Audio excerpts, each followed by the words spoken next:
Hello students, welcome to my YouTube channel brilliant galaxy classes. तो पिछली video में हमने प्रश्नावली 5.3 का प्रश्न 2 और 3 समझाया था। आज हम उसके आगे की प्रश्न हल करेंगे। जैसा कि आगे का प्रश्न आप देख पा रहे हैं, 636 योग प्राप्त करने के लिए समांतर श्रेणी के कितने पद लेने चाहिए। यह समांतर श्रेणी के हम कितने पद लेंगे कि 636 हमें मिल जाएगा। तो हम मान लेते हैं कि हम जो है n पद ले रहे हैं और जिनका योग कितना है 636 है। हमें n का मान निकालना है कि वह कुल कितने पद हैं, ठीक, जिनका योग 636 हम प्राप्त कर रहे हैं। तो आइए देखते हैं इसको।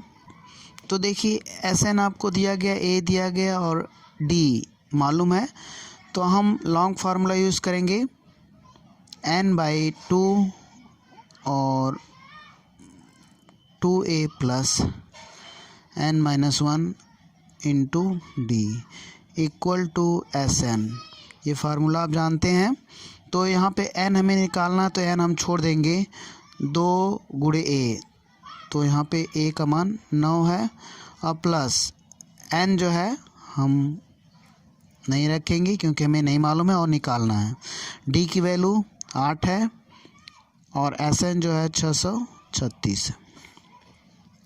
अब यहाँ पे n/2 और फिर 2 9 18 और प्लस 8n - 8 बराबर 636।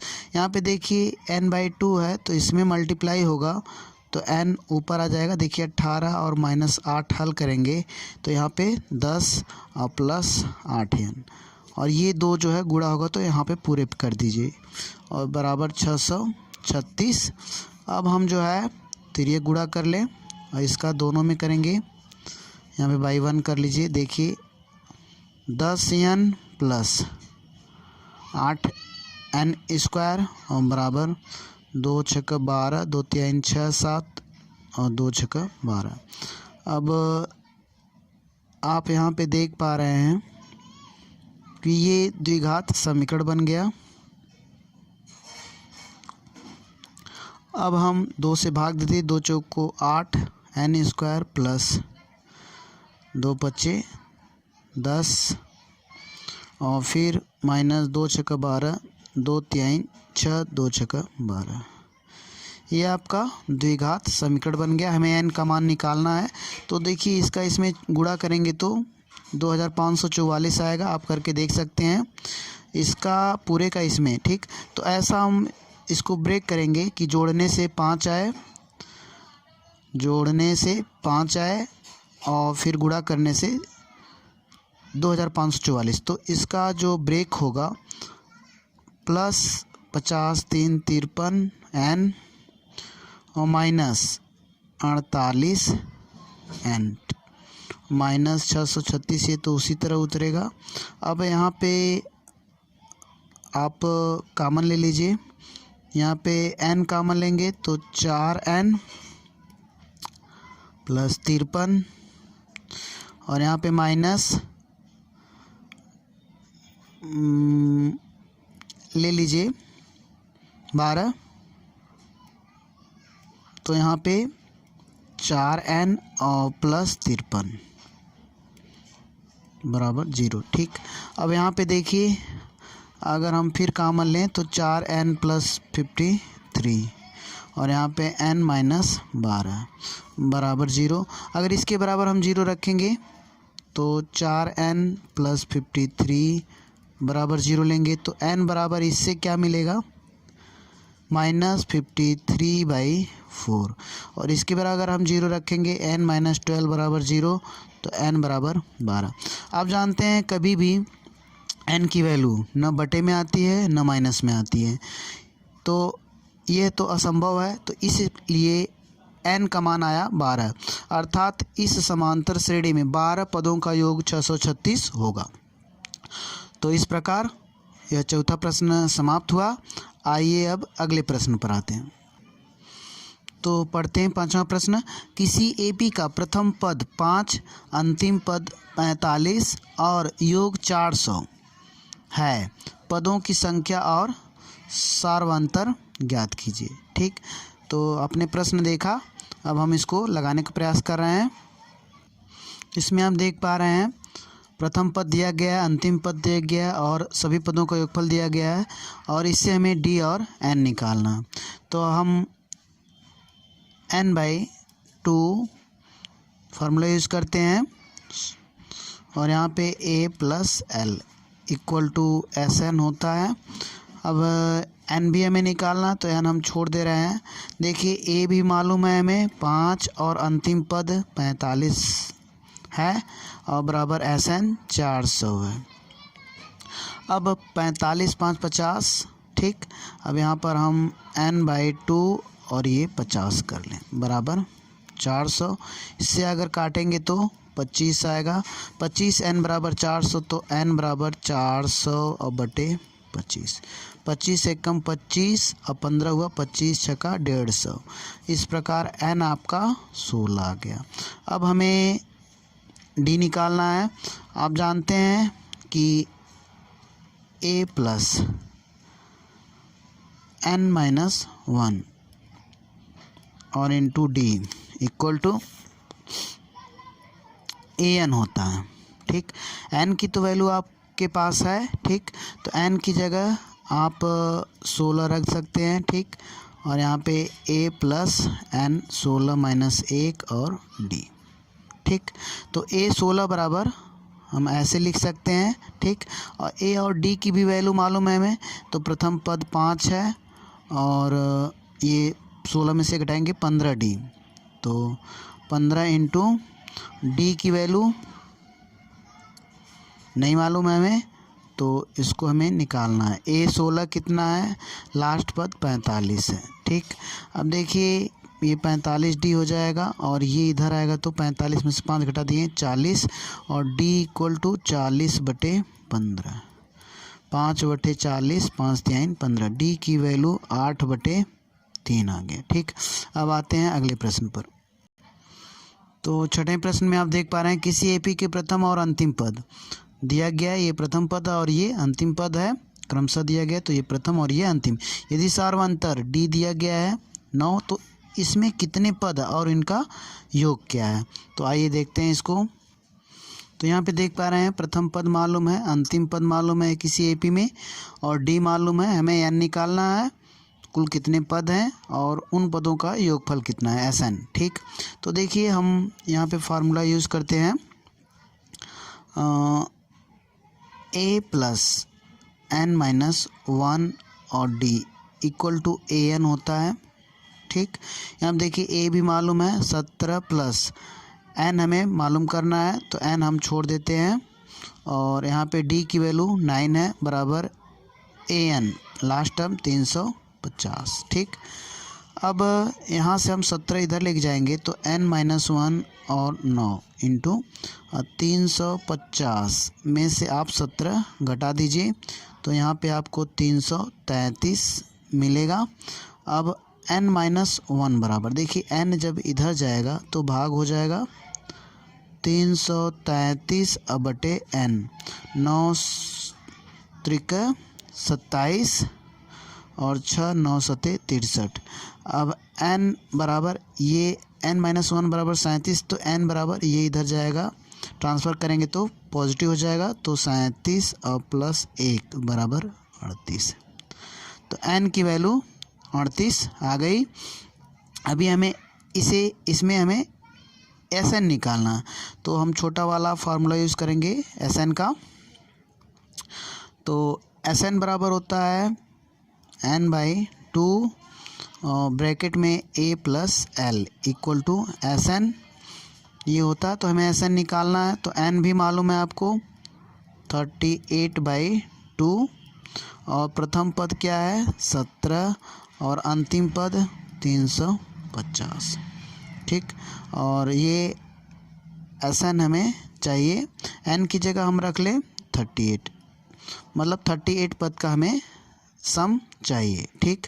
तो यहाँ पर हम 2 से काट देंगे, 2 1 कम 2, 2 9 18, 17 और 350, तो 350 10 60 67, 367 और गुणे 19 बराबर यस 38 मतलब 38 पदों का योगफल निकल रहा है। तो घटा दीजिए, 19 सत्ते गुणा कर दीजिए, 19 सत्ते 133 के 3 13 हासिल, 19 चक्का 114 और 13 127 के 7 12 हासिल, और फिर 19 3 57 और 12 57 12 69।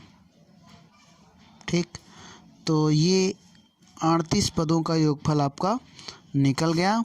38 पदों का कुल योगफल जो है 6973 होगा। ठीक, तो इस प्रकार यह भी प्रश्न हल हुआ। अब आते हैं अगले प्रश्न पर। तो 7वें प्रश्न में देखते हैं, उस एपी के प्रथम 22 पदों का योग ज्ञात कीजिए जिसमें डी 7 है और 22वां पद 149 है। तो आइए इसको हल करते हैं। तो आप देख पा रहे हैं सारवंतर दिया गया है, 22वां पद दिया गया है, 22 पदों का योगफल निकालना। तो ए 22 बराबर 149 दिया गया है। आप जानते हैं ए 22 को हम क्या लिख सकते हैं, ए 22 को ए प्लस 21D इक्वल टू 149। ठीक, अब हम ए को यही रहने दे रहे हैं, 21 इंटू डी की वैल्यू 7 बराबर 149, और ए बराबर ये इधर जाएगा तो 149 में से घटेगा 7 एकम 7 7 दूनी 14, 147 घट जाएगा तो ए बराबर 2 आ गया। जब ए की वैल्यू 2 आ गई, ए और एल मालूम हो गया, तो आप एस एन निकाल सकते हैं। एन मतलब 22, एस एन फार्मूला पहले देख लीजिए, n/2 और ब्रैकेट में a प्लस एल। ठीक, जहाँ a प्रथम पद है और l अंतिम पद है, तो एस एन की जगह 22, क्योंकि 22 पदों का योगफल निकालना है, तो 22/2 प्रथम पद निकाले हैं 2 और प्लस एल अंतिम पद 149। ठीक, यहाँ से देखिए इसको डिवाइड कर दीजिए, 11 हुआ, और यहाँ पे 151 और गुणे 11 बराबर 11 कम 11, 11 पचे 55, 56, 11 कम 11 और 5, 11 5 16। ठीक, तो 1661 आया उत्तर। ठीक, तो अब आते हैं अगले प्रश्न पर। तो 8वां प्रश्न देखिए, एपी के प्रथम 51 पदों का योग निकालना है जिसकी दूसरे और तीसरे पद क्रमशः 14 और 18 हैं। दूसरा पद और तीसरा पद दिया गया है। ठीक, तो आइए देखते हैं इसको। तो यहाँ पे आप देख पा रहे हैं किसी एपी का दूसरा पद 14 और तीसरा पद 18 है, हमें 51 पदों का योग निकालना। ठीक, तो यहाँ पे आप देख सकते हैं डी हम निकालेंगे, तो अगर तीसरे पद में से दूसरा पद घटा दिया जाए तब भी आपका डी निकल जाएगा। तो यहाँ पे डी जो है 4 हो गया। अब जो है हम ए निकालेंगे। देखिए A3 अगर 18 है तो A3 को हम क्या कहते हैं, A3 को A प्लस 2D कहते हैं बराबर 18। तो A का मान हमें निकालना है, D की वैल्यू 4 बराबर 18। देखिए 4 दूनी 8, इधर जाएगा तो A बराबर आपका 10 आ जाएगा। देखिए 4 दूनी 8, इधर अगर ट्रांसफ़र करेंगे तो घटेगा तो 10 आ जाएगा। ठीक, तो इस प्रकार प्रथम पद आपका मालूम हो गया। अब हम ऐसा करते हैं कि यहाँ पे 51वां पद निकाल लेते हैं। ठीक, क्योंकि शॉर्ट फार्मूला यूज़ करेंगे, लॉन्ग फार्मूला भी यूज़ कर सकते थे, लेकिन हम शॉर्ट फार्मूला यूज़ कर रहे हैं। देखिए 51वां पद निकालेंगे तो फ़ायदा होगा, अर्थात उस एपी का अंतिम पद। तो अंतिम पद निकालने के लिए a प्लस 50D फार्मूला होता है। तो a भी आपको मालूम है, देखे थे 10 प्लस 50 और d की वैल्यू 4। ठीक, तो यहाँ पे 10 और प्लस 50 चौको 200 और कुल मिला के 210। देखिए अंतिम पद इस एपी का मालूम हो गया 51वां। ठीक, अब हमें S51 निकालना है। तो आप जानते हैं n/2 होता है। ठीक, तो हम फार्मूला नहीं लिख रहे हैं क्योंकि हमने यहाँ 51 लिख दिया, बार बार फार्मूला ठीक नहीं। तो n/2 का मतलब 51/2 और ब्रैकेट में a प्लस एल, प्रथम पद आपको दिखाए थे हम 10 है और अंतिम पद l जो है 51वां पद 210 है। यहाँ पे जब हम गुणा करेंगे तो 220 हो जाएगा और गुणे 51/2 मल्टीप्लाई कर डिवाइड करेंगे, फिर मल्टीप्लाई और फिर यहाँ पे मल्टीप्लाई करेंगे तो 11 एकम 11, 11 पचे 55, 1 56 और यहाँ पे हम 0 बढ़ा देंगे तो 5610। ठीक, सभी पदों का योगफल 5610 होगा। ठीक, अब आते हैं अगले प्रश्न पर। तो अब हम आगे 9वां प्रश्न देख रहे हैं। यदि किसी एपी के प्रथम 7 पदों का योग 49 है और प्रथम 17 पदों का योग 289 है तो इसके प्रथम n पदों का योग ज्ञात कीजिए। तो आइए इसको देखते हैं। तो इस प्रश्न को हम यह मानते हुए हल कर रहे हैं कि प्रथम पद a है और सार्वंतर d है। तो Sn बराबर 49 दिया गया है। ठीक, 7 यहाँ पे S7 की वैल्यू 49। तो यहाँ पर हम हल कर लें S7 7/2 ब्रैकेट में 2a, तो 2a तो मालूम नहीं है प्लस 7 माइनस 1 इंटू डी। तो यहाँ पे हम डायरेक्ट कर दे रहे हैं 6d और ब्रैकेट और 49। ठीक, तो n की जगह हम 7 रखेंगे तो एक घटेगा तो 6 आ जाएगा। तो इसी प्रकार यहाँ पे 6d हमने डायरेक्ट रख दिया है।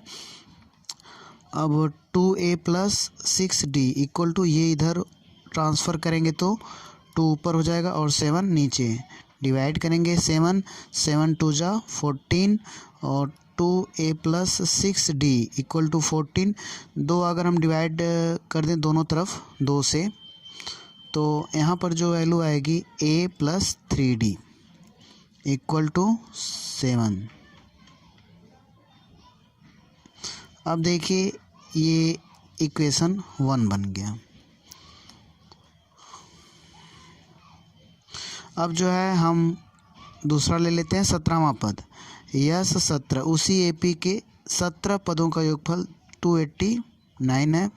तो n की जगह हम 17/2 रखेंगे, फार्मूला यूज़ कर रहे हैं। ठीक, और यहाँ पे 2 गुणे a और प्लस 16d, क्योंकि 1 घटेगा तो 16d और बराबर 289।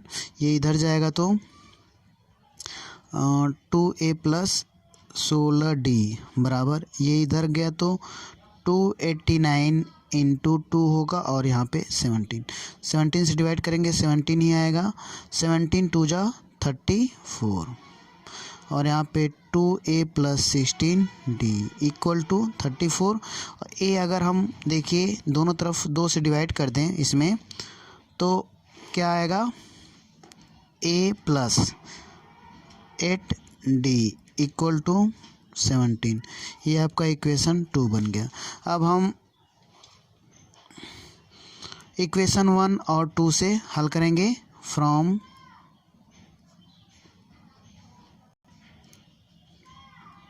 इक्वेशन 1 एंड 2, ठीक ना, समीकरण 1 तथा समीकरण 2 से।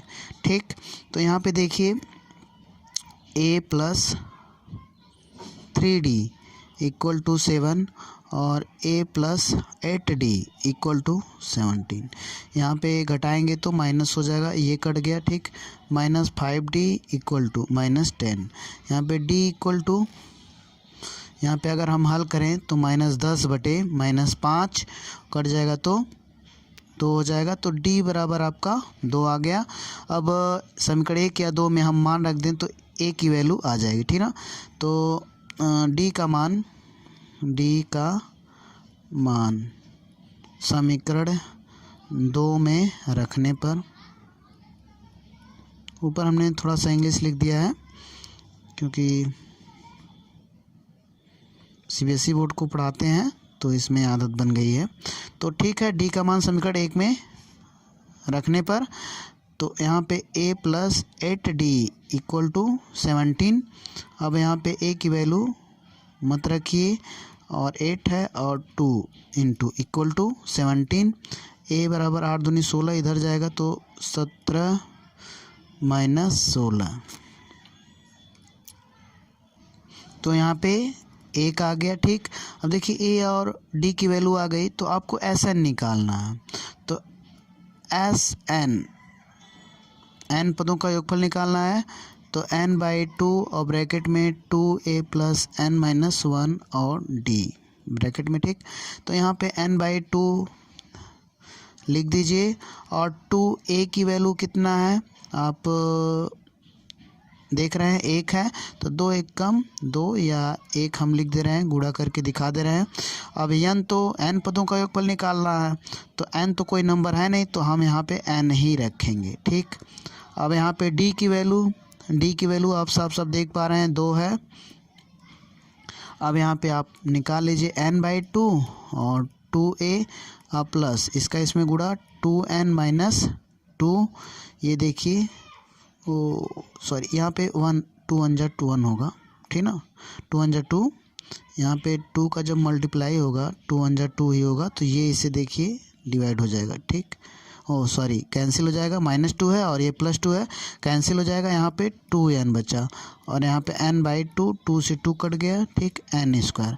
तो इस प्रकार Sn जो आपका आ गया n² आ गया।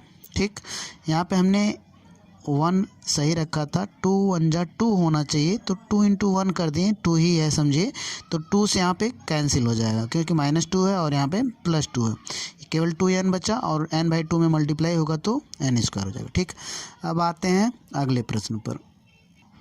यहाँ पे देखिए n पदों का योगफल n² आया है, इसको हमने एक लाइन लिखना छोड़ दिया है, तो यहाँ पे आप लिख सकते हैं। ठीक, n पदों का योगफल, इस AP के n पदों का योगफल n² होगा। ठीक, अब आते हैं अगले प्रश्न पर। तो यहाँ पे देखिए दर्शाइए कि A1 A2 ऐसे डॉट डॉट आगे बढ़ते जा रहा है से एक AP बनती है, मतलब समांतर श्रेणी बनती है। ठीक, यदि AN नीचे दिए अनुसार परिभाषित है, इस प्रकार परिभाषित है, तो आइए देखते हैं, इसको हल करते हैं। इसमें देख लेते हैं और भी कुछ पूछा गया, साथ ही प्रत्येक स्थिति में प्रथम 15 पदों का योग ज्ञात कीजिए। ठीक, तो आइए देखते हैं।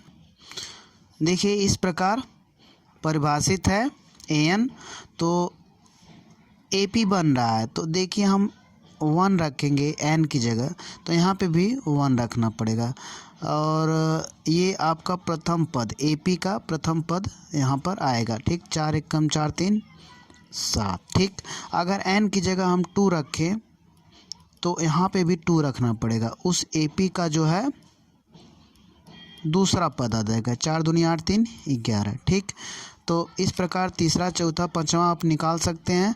तो AP देखिए 7 पहला पद है, दूसरा 4 11, तो तीसरा पद 11 4 15 ऐसे होगा। ठीक, तो AP आप निकाल सकते हैं अब, क्योंकि पहला दूसरा पद मालूम हो गया।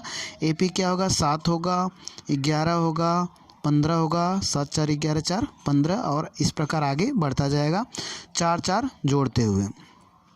अब कहा गया है इस AP के प्रथम 15 पदों का योगफल। ठीक, तो S और 15 में निकालना है, तो इसका 2 तरीका है, या तो हम 15वां पद निकाल लें। ठीक, तो यहाँ पे हम A15 निकाल लेते हैं पहले, S15 निकालने से पहले हम A15 निकाल लेते हैं। 15वां पद इस AP का क्या होगा, तो A प्लस 14D होता है, आप D जान रहे हैं, और A 7 है और D जो है 11 में से 7 घटाएंगे 4। ठीक, और 14 चौको 56 और 7 56 7 63। ठीक, अब देखिए ये 15वां पद, अंतिम पद इसका आ गया 15वां पद। ठीक ना, अब 15 पदों का योग निकालना है, तो आप जानते हैं कि Sn फार्मूला एक बार लिख दे रहे हैं, n/2 और A प्लस L। ठीक, क्योंकि हमने अंतिम पद निकाल के लगा रहे हैं, अंतिम पद निकाल रहे हैं, तो आप ये फार्मूला यूज़ करेंगे। अंतिम पद यहाँ पे निकला है, तो आप ये फार्मूला यूज़ करेंगे। तो n की जगह आप 15 रखेंगे, 15/2 और यहाँ पे प्रथम पद 7 और प्लस अंतिम पद 63। ठीक। अब यहाँ पे 63 7 70, तो 15/2 और गुणे 70 काट देंगे 35, और 15 पचे 75, और 15 तियाँ 45, और 7 52, तो 525। इस एपी के 15 पदों का योगफल 525 होगा। ठीक, इसी प्रकार एक प्रश्न और है, उसको भी हम हल कर दे रहे हैं। तो समांतर श्रेणी इस प्रकार परिभाषित है, हम ए की जगह 1 रखेंगे तो 9 - 5 गुणे 1 बराबर 4 आएगा। ठीक, और A2 रखेंगे तो 9 - 5 और यहाँ पे 2 रखेंगे n की जगह। ठीक, तो 5 दूनी 10 और यहाँ पे 9 में से 10 घटाएंगे तो -1। ठीक, तो इस प्रकार A1 A2 मालूम हो गया। ठीक, तो हम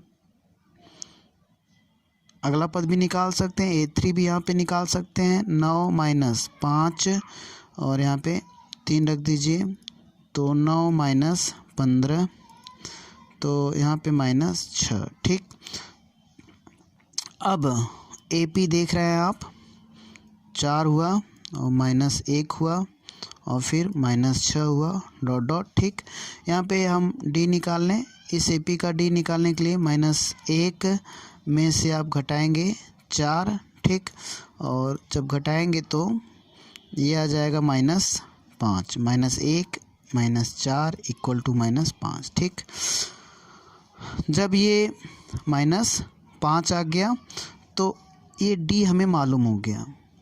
ठीक, अब हम 15वां पद, अंतिम पद निकाल लेते हैं। ये थोड़ा सुविधापूर्ण होता है, इसलिए हम इसी का यूज़ कर रहे हैं। ठीक, देखिए अंतिम पद यहाँ पे हम निकाल लें तो n/2 ब्रैकेट में A + Cl का फार्मूले का हम यूज कर सकते हैं। ठीक, तो अंतिम पद A + 14D, यहाँ पे प्रथम पद 4 है और +14 गुणे D की वैल्यू -5, और फिर 14 गुणे -5 कितना होगा, 14 × 5 = 70, -70। ठीक, यहाँ पे हल करेंगे तो 4 - 70 बराबर 66 माइनस। ठीक, अब देखिए, अब हम हल कर रहे हैं यस 15, डायरेक्ट फार्मूला यूज़ कर रहे हैं क्योंकि ये भी हमने पिछले प्रश्न में फार्मूला लिखा था। 15/2 ब्रैकेट में A + Cl, प्रथम पद आप देख पा रहे हैं 4 है और अंतिम पद -66। ठीक, अब हल करिए 15/2 और फिर इसको हल करेंगे तो -62 और यहाँ पे -31, 15 एक कम, 15 के 5, 15 3 45 और 46 और यहाँ पे माइनस होगा। ठीक, तो -465। तो आगे आते हैं अगले प्रश्न पर। तो यहाँ पे देखते हैं अगले प्रश्न को, यदि किसी एपी के प्रथम n पदों का योग ये दिया गया है तो इसका प्रथम पद अर्थात S1, तो प्रथम पद ही S1 होता है, क्या है, प्रथम 2 पदों का योग क्या है, दूसरा पद क्या है, तीसरे, इसी प्रकार तीसरे, 10वें और nवें पद ज्ञात कीजिए। ठीक, तो इसमें कई प्रश्न पूछा गया है, तो आइए देखते हैं इसको हम कैसे हल करते हैं। तो देखिए Sn बराबर दिया है 4n - n², तो वहाँ पे An दिया था, यहाँ पे Sn दिया गया है। तो अगर हम n की जगह 1 रखेंगे तो प्रथम पद या प्रथम पद का योग निकलेगा, तो प्रथम पद का योग तो वही होगा। ठीक, तो यहाँ पे हम प्रथम पद निकाल रहे हैं 4, और देखिए क्योंकि A ही प्रथम पद होता है, पहला पद ही प्रथम पद का योग कहलाएगा, या S1 या A दोनों सेम होता है। तो हम n की जगह 1 रखें, हल कर लीजिए, 4 - 1 बराबर 3, तो S1 या A 3 है। S2 हमें निकालना है, तो n की जगह हम 2 रखेंगे तो 4 और 2 माइनस 2 का वर्ग, 4 दूनी 8 माइनस 2 दूनी 4, 4 हो गया। ठीक, अब यहाँ पे S3 निकाल लें। इसी प्रकार n का मान आप बढ़ाते जाएंगे तो S2 का मतलब प्रथम उस AP की प्रथम 2 पदों का योग दिया गया। S3 का मतलब उस AP के प्रथम 3 पदों का योग हम निकाल रहे हैं। n की जगह 3 रखिए माइनस 3 का स्क्वायर, तो 4 3 12, 12 में से हम 9 घटा दें तो यहाँ पे 12 में से 9 घटाएंगे तो 3 आ गया। ठीक, तो यहाँ पे आप देख पा रहे हैं प्रथम पद निकल गया A, और यहाँ पे S2 निकल गया और यहाँ पे S3 निकल गया। ठीक, अब यहाँ पर हम A2 अगर निकालना चाहते हैं तो उसके लिए फार्मूला होता है S2 माइनस S1। ठीक, तो यहाँ पे S2 देखिए 4 है और S1 कितना है, 3 है, घटा दिए तो A2 भी मालूम हो गया। 4 में से 3 घटाएंगे 1, और यहाँ पे A3 निकालना चाहते हैं, तीसरा पद भी पूछा गया था तो A3 निकालेंगे तो S3 माइनस S2। यहाँ पे S3 क्या है, 3 है, और S2 क्या है, 4 है, तो 3 में से 4 घटाएंगे तो माइनस 1 आएगा। ठीक, तो अभी देखिए क्या क्या निकला। A3 भी निकल गया क्योंकि A3 भी पूछा गया था, और A2 भी शायद, और A3 भी निकल गया आपका। ठीक, तो इसमें कई प्रश्न पूछा गया है। प्रथम 2 पदों का योगफल देखिए 4 होगा, दूसरा पद क्या है A2 देखिए 1 होगा, इसी प्रकार तीसरा पद माइनस 1, 10वां पद भी पूछा है तो 10वां पद आप निकाल सकते हैं। पहले तो हम यहाँ पे D निकाल लें, सार्वंतर, ठीक ना, अभी काम लगेगा।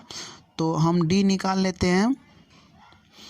तो D निकालने के लिए आप जानते हैं A2 माइनस A1 यूज़ करते हैं। A2 1 है और A1 या A जो है 3 है, यहाँ पे माइनस 2 होगा। ठीक, अब देखते हैं 10वां पद। तो 10वां पद निकालने का formula A10 A plus 9D से निकाल लीजिए। देखिए इसमें कई टे प्रश्न हैं, तो A प्रथम पद आप देख पा रहे हैं यहाँ पर है 3 प्लस 9 और D की वैल्यू माइनस 2। ठीक, तो यहाँ पे 3 और प्लस 9 दूनी 18 माइनस 18। ठीक, अब यहाँ पे माइनस 18 और 3 है, यहाँ पे कितना हो जाएगा माइनस 15। ठीक, इस प्रकार 10वां पद जो है माइनस 15 हुआ। और फिर अब हमें nवां पद निकालना है। तो देखिए nवां पद फार्मूला यूज़ करेंगे। ठीक, nवां पद का मतलब आपको n की जगह n ही रखना है। ठीक, nवां पद है तो A प्लस n माइनस 1 और D। तो यहाँ पे A की वैल्यू 3 है और प्लस n नहीं मालूम है, और D की वैल्यू माइनस 2, यहाँ पे मल्टीप्लाई हो रहा है तो 3, इसका देखिए माइनस 2 का इसमें गुणा होगा तो माइनस हो जाएगा माइनस 2n, और इसका इसमें होगा तो प्लस 2। ठीक, इस प्रकार 2 और 3 5 और माइनस 2n। ठीक, तो nवां पद आपका 5 माइनस 2n हुआ। ठीक, अब आते हैं अगले प्रश्न पर।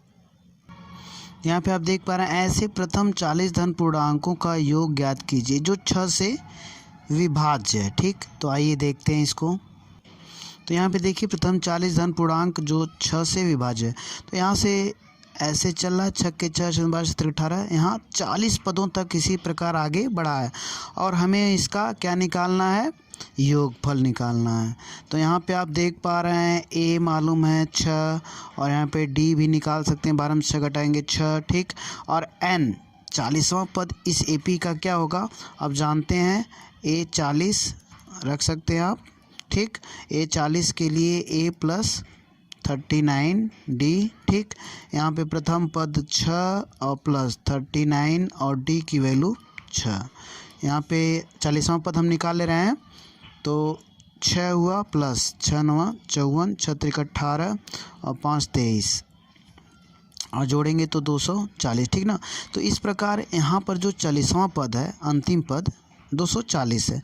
अब हमें सब का जोड़ निकालना, 6 प्लस 12 प्लस 18 ऐसे करके प्लस 240 लास्ट में। ठीक, तो आप जानते हैं कि 40 पदों का जोड़ निकालना है हमें, तो यहाँ पे 40 रख दीजिए। हम शॉर्ट फार्मूला यूज़ कर रहे हैं n/2, तो आप यहाँ पर 40/2 करेंगे। ठीक, और फिर इसके बाद a प्लस l प्रथम पद 6 और l की वैल्यू 240। ठीक, इसको हम हल करेंगे तो मान आ जाएगा।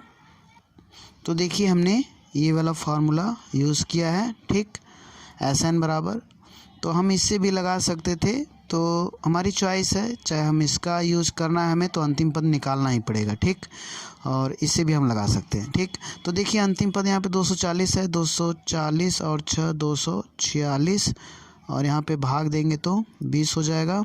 अब यहाँ पे गुणा कर दीजिए, देखिए 2 से गुणा करके 0 बाद में बढ़ा देते हैं। 2 छक्का 12, 2 चौको 8, 1 9, 2 दूनी 4, यहाँ पे 0 बढ़ा दीजिए, 4920 होगा। ठीक, अब आते हैं अगले प्रश्न पर। तो 8 की प्रथम 15 गुणजों का योग निकालना, प्रश्न आपको दिखा दे रहे हैं। 8 के प्रथम 15 गुणजों का योग निकालना। ठीक, तो 8 के प्रथम 15 गुणज 8 16 8 24 ऐसे चल रहा है 15 पदों तक। देखिए यहाँ पे अंतिम पद है क्या, चलिए देखिए अब कि हम लॉन्ग फार्मूला यूज़ कर दे रहे हैं। ठीक ना, तो आपको भी थोड़ा डिफरेंट समझ में आ जाएगा।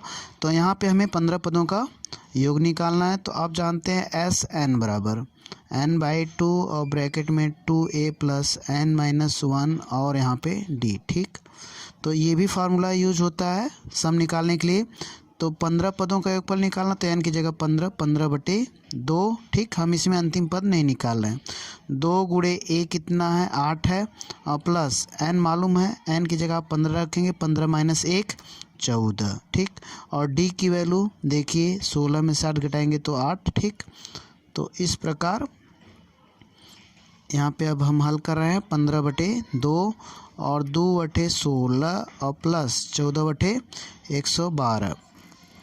ठीक, तो 112 और 16 6 2 8 1 1 2 128, और ये 15/2, 2 से भाग दे दीजिए, 2 छक्का 12 और 2 चौको 8। तो 15 और 64 का अब हम गुणा करेंगे। देखिए 15 चौको 60, 15 छक्का 90 और 6 96, तो इस प्रकार 940 आएगा। ठीक, तो इसका भी यूज़ करके हमने हल कर दिया। अब आते हैं अगले प्रश्न पर।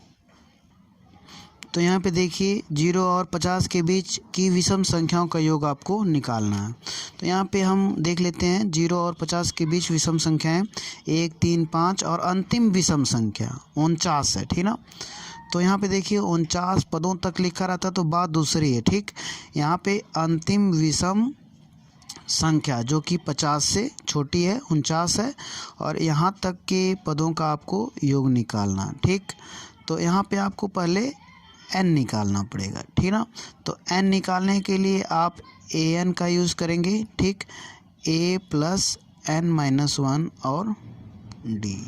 यहाँ पे आप देख पा रहे हैं an 49 है अंतिम पद। ठीक, और यहाँ पे a की वैल्यू 1 प्लस n यहाँ पे आपको नहीं मालूम है, और d 3 में से घटाएंगे 2, यहाँ पे आप d निकाल सकते हैं। 3 - 1 बराबर 2, a2 - a1 करते हैं d निकालने के लिए, तो हमने यहाँ पे ना लिख के डायरेक्ट कर दिया 3 - 1। ठीक, तो यहाँ पर आप d हो गया मालूम 49 बराबर 1 और प्लस 2n - 2 कर सकते हैं। इसको हल करेंगे तो 2n - 1 बराबर 49, या 2n बराबर कर सकते हैं 49 और प्लस 1 बराबर 50। ठीक, और 2n बराबर 50/2, तो 25 आ गया। ठीक, तो इसमें कुल 25 पद हैं और 25 पदों का आपको योग निकालना है।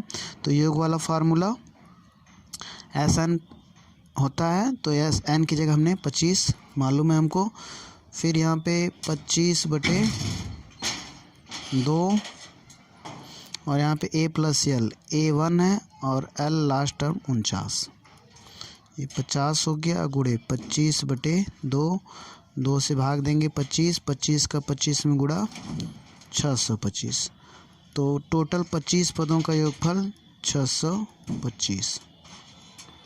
ठीक, आते हैं अब अगले प्रश्न पर।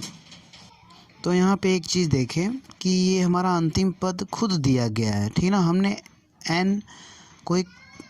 एन निकालने की कोई ज़रूरत नहीं थी, ठीक ना। तो हम ये भी फार्मूला देखिए, एन अंतिम पद तो हमको मालूम है, ए भी मालूम है, ठीक। नहीं, एन की ज़रूरत थी, ठीक। तो नहीं, एन की ज़रूरत है क्योंकि यहाँ पे एन की आपको आवश्यकता लगेगी, ठीक है, कोई दिक्कत नहीं। अब आते हैं अगले प्रश्न पर। तो आप देख सकते हैं 15वां प्रश्न, निर्माण कार्य से संबंधित किसी ठेके में एक निश्चित तिथि के बाद कार्य को विलंब से पूरा करने के लिए जुर्माना लगाने का प्रावधान इस प्रकार है। पहले दिन के लिए 200 जुर्माना, दूसरे दिन के लिए 250, तीसरे दिन के लिए 300 इत्यादि, इस प्रकार आगे बढ़ते जा रहा है, ठीक। तो पहले दिन से 50 रुपये अधिक बढ़ रहा है। एक ठेकेदार को जुर्माने के रूप में कितनी राशि अदा करनी पड़ेगी यदि वह इस कार्य में 30 दिन का विलंब कर देता है। तो देखिए यहाँ पे हमने थोड़ा लिख रखा है, विलंब के लिए 30 दिन का जुर्माना। तो पहले दिन के लिए 200, ठीक। 30 दिन का जुर्माना कुल कितना होगा? तो पहले दिन के लिए 200, दूसरे दिन के लिए 250, तीसरे दिन के लिए 300। लेकिन 30वें दिन का जुर्माना क्या होगा? ये तो 30वां दिन है, एन है ना हमें। तो ये देखिए AP बन रहा है, ठीक। और यहाँ पे जो 30 है वो एन है। यहाँ पे ए मिल गया हमको 200 और एन 30 मिल गया, ठीक ना। अब यहाँ पे अंतिम पद 30वां, मतलब 30वें दिन वह कितना जुर्माना देगा, वह अंतिम पद होगा, ठीक ना। तो इसके लिए आपको A30 निकालना पड़ेगा, ठीक। अब यहाँ पे ए भी मालूम है, यहाँ पे आप डी भी निकाल लीजिए, अभी ज़रूरत पड़ेगी। 250 में से 200 घटाएंगे 50 रुपये, ठीक। तो A30 अंतिम पद निकाल लीजिए, A + 29D, ठीक। और यहाँ पे प्रथम पद 200 + 29 और D 50, 200 और प्लस 5 9 45, 5 दूनी 10, 4 14, ठीक। तो 5 9 45, 5 दूनी 10 और 4 14 पे पेन नहीं चल रही। देखिए यहाँ पे अब हम जोड़ देते हैं, 14 2 1650,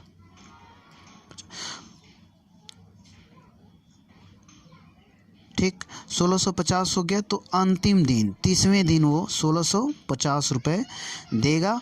अब देखिए, क्योंकि अब कुल हमें जोड़ निकालना, तो कुल जोड़ निकालने के लिए आप जानते हैं 30 दिन है, तो 30 दिनों का कुल जोड़ n मालूम ही है, 30/2 और ब्रैकेट में A + L।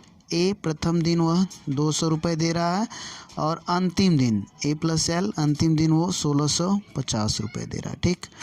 अब हम इसको हल कर लेते हैं। 200 ये हो गया, 16 2 18, 1850 और ये इससे इसमें भाग देंगे तो 15 आ जाएगा, ठीक। अब यहाँ पे जोड़ लेते हैं, 15 25 75 और 15/120, 127 के साथ 18 हासिल, 15 कम 15 और 18 33, ठीक। और एक जीरो बढ़ा देंगे, ठीक ना। तो 33,750 रुपये आ रहा है। सॉरी, कुछ गड़बड़ी लग रही है, देख लेते हैं हम फिर। यहाँ पे देखिए 15 12, क्योंकि 12 हासिल था ना यहाँ पे, तो यहाँ पे 15 और 12 27 होगा, ठीक। गुणा करने में देखिए यहाँ पे आप गुणा कर सकते हैं, तो ये 12 हासिल था, डायरेक्ट गुणा करने में कभी कभी गड़बड़ हो जाती है। तो ये 27,750 रुपये उसको टोटल जुर्माने के रूप में देनी पड़ेगी, ठीक। अब हम आते हैं अगले प्रश्न पर। तो अगला प्रश्न देखते हैं, किसी स्कूल को उनके समग्र शैक्षिक प्रदर्शन के लिए 7 नगद पुरस्कार देने के लिए 700 रुपये की राशि रखी गई है, ठीक। 7 नगद पुरस्कार हैं और 700 रुपये की कुल राशि है। यदि प्रत्येक पुरस्कार अपने ठीक पहले पुरस्कार से 20 रुपये कम है तो प्रत्येक पुरस्कार का मान ज्ञात कीजिए, ठीक। तो देखिए यहाँ पे कुल पुरस्कार की राशि 700 रुपये, n 7 है, 7 लोगों में जो अच्छा प्रदर्शन कर रहे हैं प्रथम 7 लोगों को देना, ठीक ना। तो देखिए जैसे कि पहले स्थान पर जो आ रहा है उसको सबसे अधिक राशि दी जाएगी, फिर उसके बाद उससे कम 20 रुपये दिया जाएगा दूसरे स्थान पाने वाले को, और तीसरे वाले को उससे भी 20 रुपये कम दिया जाएगा। ठीक, तो इस प्रकार 700 रुपये बांटना है और 7 लोगों में। देखिए मान लीजिए ए प्रथम स्थान पाने वाले को ए रुपये मिला, तब दूसरे स्थान पर ए माइनस यहाँ पे 40 नहीं होगा, 20 कम है ना, तो यहाँ पे 20 होगा दूसरे स्थान पे, और तीसरे स्थान पे 40 हो जाएगा। तो यहाँ पे देखिए प्रथम स्थान वाले को ए रुपये मिले, दूसरे स्थान वाले को ए माइनस 20 और तीसरे स्थान वाले को ए माइनस 40। इस प्रकार सातवें स्थान वाले को कितना रुपये मिला। देखिए यहाँ पे आपको A7 निकालना, ये AP है, प्रथम पद ये है, दूसरा पद 20 घट गया, इसमें भी 20 घटा तो ये तीसरा पद मिला। इस प्रकार आपका ये चौथा पांचवा, ये तो सातवें नंबर पे जो स्टूडेंट्स है उसको कितना रुपए मिलेगा, ठीक ना। तो A7 आपको निकालना है जो कि अंतिम पद है। तो A7 इक्वल टू प्रथम पद A है और n-1 और D। ठीक, तो देखिए हमें D भी ज़रूरत लगेगी, तो हम D यहीं पे निकाल दे रहे हैं, तो किसी कागज़ पे निकाल दे रहे हैं क्योंकि हमने जगह नहीं छोड़ा है। तो देखिए यहीं बगल में कहीं D आप निकाल लीजिएगा। तो D निकालने के लिए A2 माइनस A1, तो A माइनस 20 A2 में से A2 माइनस A1, तो A2 देखिए यहाँ पे A माइनस 20 है और A1 कितना है, A है। ठीक, तो यहाँ पर देखिए A ये कट जाएगा, ठीक, हल करेंगे तो माइनस 20। इस प्रकार D आपका माइनस 20 हुआ। तो यहाँ पर आप प्रथम पद A रखेंगे प्लस n-1, 7 माइनस 1 6 हो जाएगा। ठीक, और D की वैल्यू माइनस 20। ठीक, तो ये अंतिम पद 6 दूनी 12 माइनस 120। ठीक, तो देखिए अंतिम या सातवें स्थान पर जो स्टूडेंट है उसे A माइनस 120 रुपये मिलेगा। ठीक, अब हमें निकालना क्या है, इसमें पूछा गया प्रत्येक पुरस्कार का मान ज्ञात कीजिए। तो हमें A मालूम होगा तभी तो प्रत्येक पुरस्कार का मान मालूम होगा। तो देखिए हम Sn बराबर जब जानते हैं n/2 A प्लस L। ठीक, तो देखिए Sn कुल जोड़ है और n कितना है, 7/2 है, और A प्रथम पद है और L अंतिम पद A माइनस 120। ठीक, अभी हमने L का मान निकाला, अंतिम पद A7 ही अंतिम पद है, ठीक ना, यही L है। ठीक, तो देखिए यहाँ पर हल कर लीजिए। अब इसको इधर लेके जाएंगे तो 7 दूनी 1400, यहाँ पे A 2A, तो 7 और 2A माइनस 120, और 7 इधर जाएगा तो 7 दूनी 14 200, और यहाँ पे 2A माइनस 120। ठीक, 120 इधर आएगा तो 200 और प्लस 120 बराबर 2A। ठीक, 2A बराबर 320 और A बराबर 320 बटे 2, 2 1 कम 2, 2 6 12, 160। ठीक, तो प्रथम स्थान पर आने वाले स्टूडेंट को 160 रुपये मिलेगा, और दूसरे को कितना मिलेगा, 20 रुपये कम। ठीक है, तो दूसरे स्थान पर आने वाले स्टूडेंट को कितना मिलेगा, 20 कम 100, या हम कह सकते हैं A माइनस 20 है तब भी वही बात होगी, A minus 20 equal to A में से 20 घटेगा तो मतलब कि 160 में से अगर हम 20 घटाएंगे तो 140 रुपये। तीसरे को कितना मिलेगा, तीसरे को देखिए 140 में से 20 घटेगा तो 120, और चौथे स्टूडेंट को मिलेगा, चौथे स्टूडेंट को 120 माइनस 20 100, और पाँचवें को 100 में से आप 20 घटाएंगे तो 80 रुपये मिलेगा, और छठे को 80 में से आप 20 घटाएंगे तो 60 रुपये, और सातवें स्टूडेंट को 40 रुपये, 20-20 कम। ठीक, तो प्रथम को 160 मिला जो कि सबसे अच्छा परफॉर्म किया होगा, और दूसरे को 140 मिला, और तीसरे को 120, चौथे को 100 रुपये, और पाँचवें को 80, और छठे को 60, और सातवें को 40 रुपये मिलेगा। ठीक, तो इस प्रकार यह 16वां प्रश्न भी हल हुआ। अब आते हैं अगले प्रश्न पर। तो देखिए, एक स्कूल के विद्यार्थी ने वायु प्रदूषण कम करने के लिए स्कूल के अंदर और बाहर पेड़ लगाने के बारे में सोचा। यह निर्णय लिया गया कि प्रत्येक कक्षा का प्रत्येक अनुभाग अपनी कक्षा की संख्या के बराबर पेड़ लगाएगा। उदाहरण, कक्षा 1 का एक अनुभाग 1 पेड़ लगाएगा। ठीक, और कक्षा 2 का एक अनुभाग 2 पेड़ लगाएगा, कक्षा 3 का एक अनुभाग 3 पेड़ लगाएगा, इत्यादि। और ऐसा कक्षा 12 तक के लिए चलता रहेगा। प्रत्येक कक्षा के 3 अनुभाग इस स्कूल के विद्यार्थियों द्वारा लगाए गए कुल पेड़ों की संख्या कितनी होगी। ठीक, तो देखते हैं। तो आधा प्रश्न इधर था। ठीक, और ये रहा, और फिर आधा इधर है। ठीक, प्रश्न थोड़ा लंबा है। तो देखिए, मैंने इसके लिए एक फिगर बना दिया है, क्योंकि इस पे हल नहीं हो पाएगा तो इसे हमने अलग से लगाने का प्रयास किया है। ठीक, तो देखिए, कक्षा 1 के ये अनुभाग 1 ठो है। देखिए यहाँ पे 1 लाइन है तो 1 अनुभाग, 2 में 2 लाइन है तो 2 अनुभाग, और प्रत्येक ने ये पेड़ लगाया हुआ है। अनुभाग 2 में 4 पेड़ लगे हैं, क्योंकि 1 अनुभाग 2 पेड़ लगा, 1 अनुभाग 2 पेड़, तो 4 पेड़ हुए। और कक्षा 3 में 3 अनुभाग हैं, और प्रत्येक अनुभाग 3-3 पेड़ लगा रहा है। ठीक, इसी प्रकार यह क्रम जो है कक्षा 12 तक चल रहा है। ठीक, तो देखिए कुल कितने पेड़ लगेंगे। तो यहाँ पे आप 1 पेड़, ठीक, लगा है अनुभाग 1 ने, कक्षा 1 वालों ने 1 पेड़ लगाया। ठीक, और कक्षा 2 में, क्योंकि 2 अनुभाग थे, पूरा 4 पेड़ लगा, और कक्षा 3 में 3 3 6 त्रिके 9। ठीक, और फिर यहाँ पे देखिए एक हमने गलती कर दिया, सब में 3-3 अनुभाग है, ऐसा नहीं है।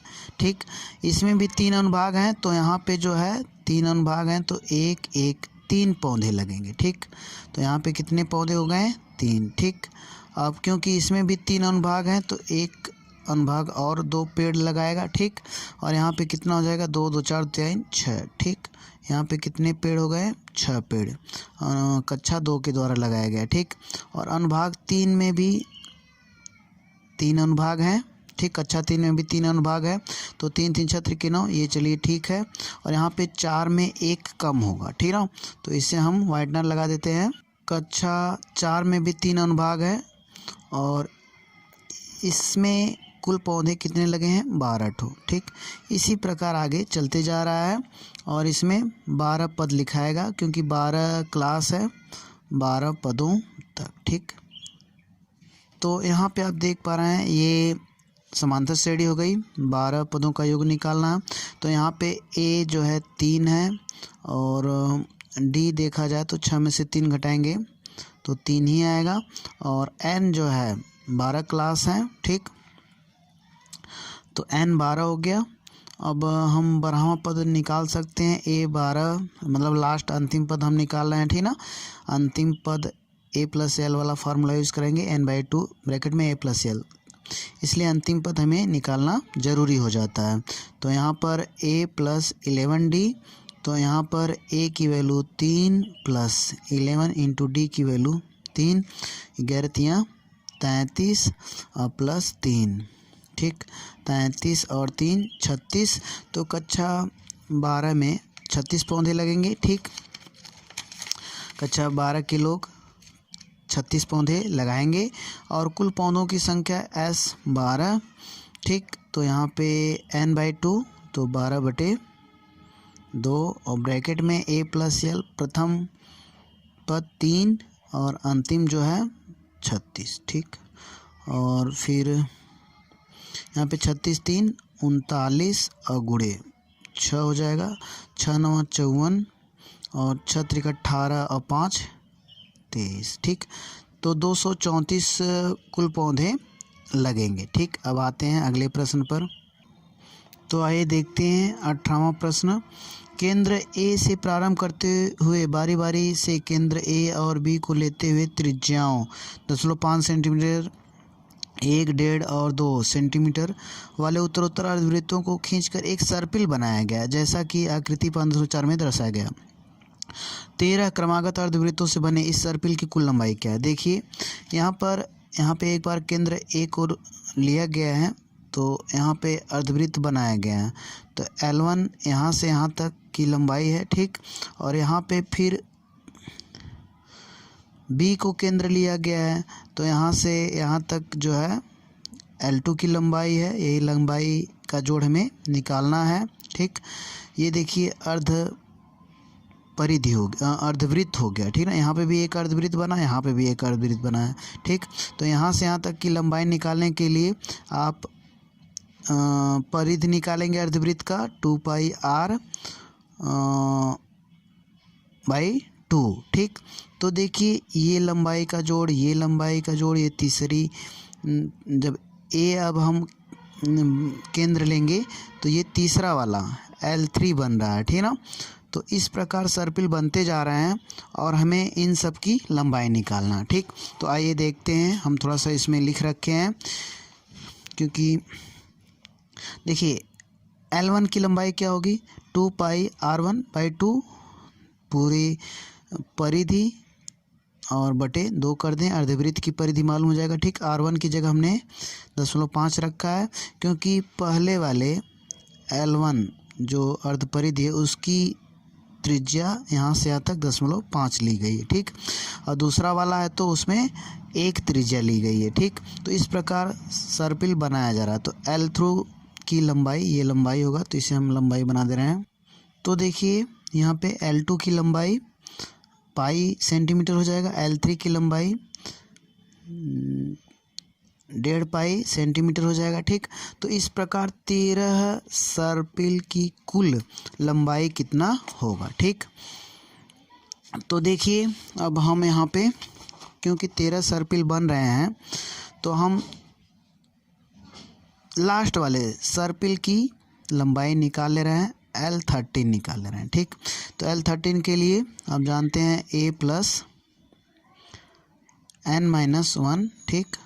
और यहाँ पे D, तो यहाँ पे हम n की जगह हमें 13 लिखना चाहिए, तो ठीक है हम नीचे लिख दे रहे हैं। देखिए D क्या होगा, D में अगर पाई में से हम ये पाई 0.5 घटाएंगे, ठीक ना, तो D आप यहीं पे निकाल लीजिए, क्योंकि यहाँ पे हमें निकालना पड़ेगा, ठीक। यहाँ पे हमने जगह छोड़ दिया। इसको करने के बाद आप तुरंत यहाँ पे कर लीजिएगा। D निकालेंगे तो इसमें से इसको घटा दीजिएगा। देखिए ये जो है समांतर श्रेणी में ही है, क्योंकि ये आधा पाई, 1 पाई, 1.5 पाई। तो इस प्रकार 13 सर्पिल बना है, तो इन 13 सर्पिलों का जोड़ निकालना। तो D आप निकाल लीजिए, पाई में से 0.5 पाई घटाएंगे, ठीक। तो बराबर 0.5 पाई ही आएगा, ठीक। आधा पाई, 1 पाई में से आधा पाई घटाएंगे तो आधा पाई, ठीक। तो यहाँ पे आप L13 लास्ट सर्पिल की लंबाई निकाल रहे हैं, तो A 0.5 पाई है और प्लस n जो है 13 में से घटाएंगे 12, और D यहाँ पे निकाल लीजिए, हमने निकाला है 0.5 पाई, ठीक। अब यहाँ पे 0.5 पाई प्लस 12 × 5 = 6 पाई, ठीक। यहाँ पे देखिए 6.5 पाई हो जाएगा जोड़ने से, ठीक। L13 जो है 6.5 पाई, ठीक। अब यहाँ पे 13 सर्पिल का जोड़ निकालना है, तो n की जगह हम क्या रखेंगे 13/2। अब ब्रैकेट में A प्रथम सर्पिल की लंबाई 0.5 पाई और प्लस L 6.5 पाई, ठीक। यहाँ पे देखिए जोड़ेंगे तो 7 पाई हो जाएगा और 13/2। अब हम हल करते हैं इसको।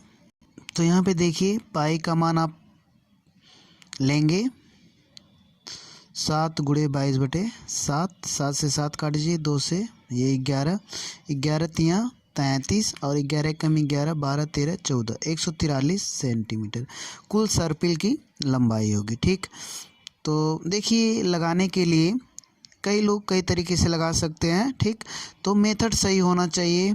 ठीक, अब आते हैं अगले प्रश्न पर। तो यहाँ पे आप देख सकते हैं 200 लट्ठों को ढेरी के रूप में इस प्रकार रखा जाता है। सबसे नीचे वाली पंक्ति में 20 लट्ठे है, उससे अगली पंक्ति में 19 18 ऐसे रखा गया है लट्ठे, और टोटल 200 लट्ठे रखना। ये 200 लट्ठे कितनी पंक्तियों में रखे गए हैं। ठीक, आपसे ये पूछा गया है 200 लट्ठे में कितनी पंक्तियां होंगी। जैसे ये एक पंक्ति हो गई, ये दो पंक्ति हो गई, ये तीन, इस प्रकार से ऐसे 200 लट्ठे रखे गए हैं। तो कुल कितनी पंक्ति में ये रखे गए हैं, और ऊपर की पंक्ति में सबसे ऊपरी पंक्ति में कितने लट्ठे हैं। ठीक, तो देखिए ये तो आपका एपी हो गया। ठीक, तो वह एपी जिसमें प्रथम पद ए है। ठीक, एकदम नीचे वाली जो पंक्ति है उसमें 20 है, फिर उससे ऊपर वाली में 19 है। ठीक, तो हम इसको एपी भी लिख सकते हैं। देखिए एपी, ये लट्ठे क्या बना रहे हैं, एपी 20 19 18 और 16। ठीक, और 200 सबका सब लट्ठे कितने हैं, 200 हैं। ठीक, तो देखिए A1 यहाँ पे 20 है, A2 19 है। अब जो हम D यहाँ पे निकाल सकते हैं, तो A2 माइनस A1। ठीक, तो 19 और माइनस 20 बराबर -1। ठीक, अब यहाँ पर दिया गया है सब टोटल कुल लट्ठे 200 है। ठीक,